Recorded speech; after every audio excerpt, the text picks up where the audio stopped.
topic of age verification. A study published in Frontiers in Psychology shows a strong correlation of depression, compulsive behavior, and other mental health issues resulting from pornography use. What measures is the legislature taking to protect children from this addictive and harmful industry?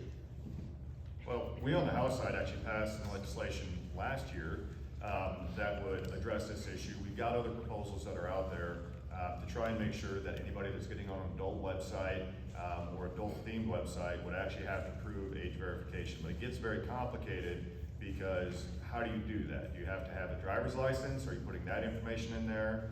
Do you have to produce a birth certificate?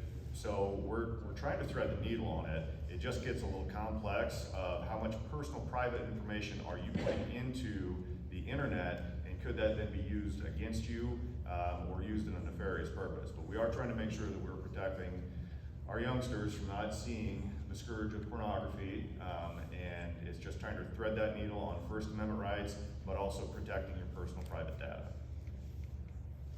Yeah. Sorry, that's why we're not getting much just squelch up here.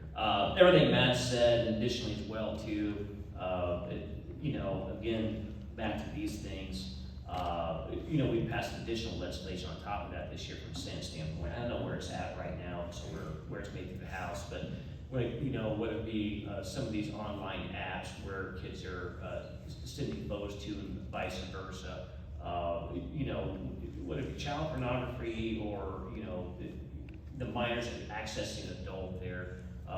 We do, it's not unique to Iowa. It's certainly a national thing as well too, but Matt mentioned a few bills. I think we passed a few out of the Senate as well too, trying to address this topic.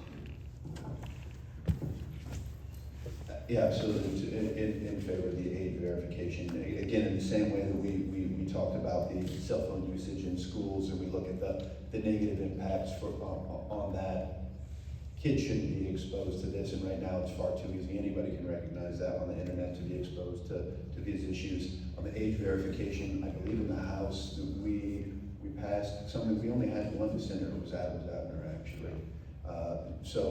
This is something that gets bipartisan support. Again, as technology continues to evolve and evolve at a very, very fast rate, we have to legislatively make sure that we're doing our best to keep up with this, and certainly not exposing our kids to any genuinely negative impacts and certainly that's what this is.